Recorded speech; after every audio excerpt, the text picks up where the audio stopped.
Brilliance Audio presents Debt of War by Christopher G. Nuttall, performed by Lauren Ezzo. "We've got to stop meeting like this," Captain Sarah Henderson said as she poured herself a mug of coffee and took her seat at the table. "People will talk." "People will always talk," Governor Rogan said.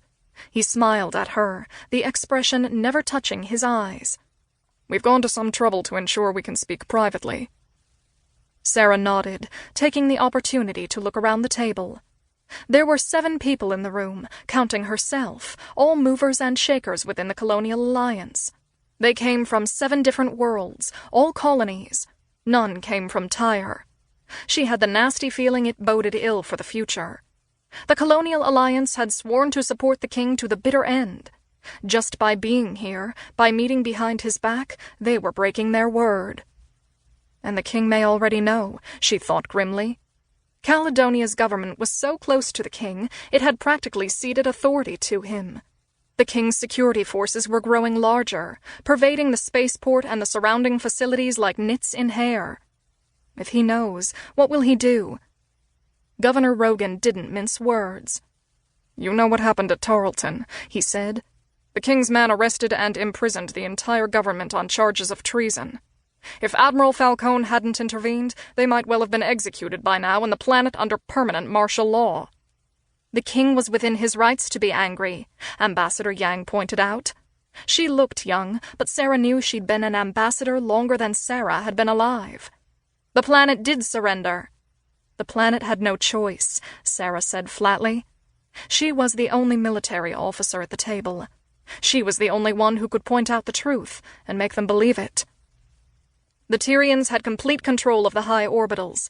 Resistance would have been futile, Ambassador Guarani asked, or useless. "I was going to say impossible," Sarah said.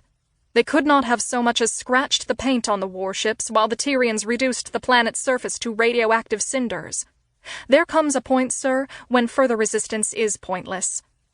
"That wasn't the attitude we had when we fought the God-botherers," Guarani snapped. "We fought to the bitter end." If a planet surrendered to the theocrats, the people knew what to expect. Sarah met his eyes evenly. The planet would be forcibly reshaped. Planetary leaders would be executed, military and police personnel would be put to hard labor, women would be forced into the home, and children would be raised in their poisonous religion.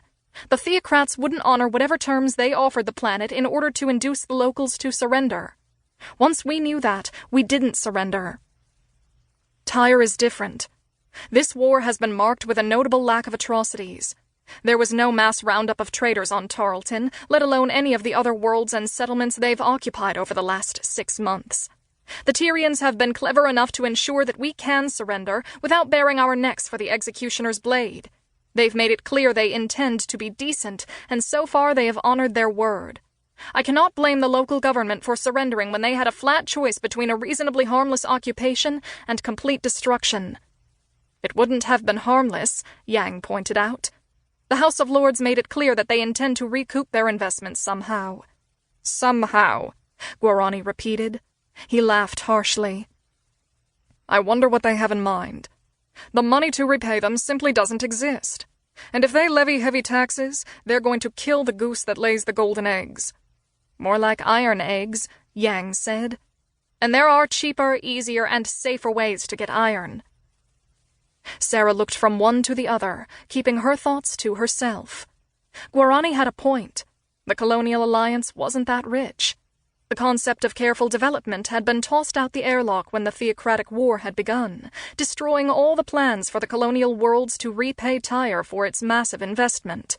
Sure, they could recover all the industrial plants and productive nodes they'd built over the last 10 years, but it would cost them more than it was worth to transport everything back to Tyre. And, at the same time, they'd destroy a sizable market for their goods. Her lips twitched humorlessly. No one would be buying anything from Tyre if they didn't have money to buy it with. "We're getting off topic," Governor Rogan said. "Can we trust the king?" The words echoed in the chamber. Sarah shivered despite the warm air. She had sworn an oath to the king when she had donned her uniform.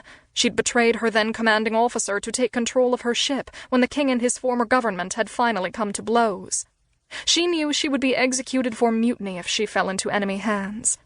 And yet, she felt uncomfortable, as if she were betraying a second master.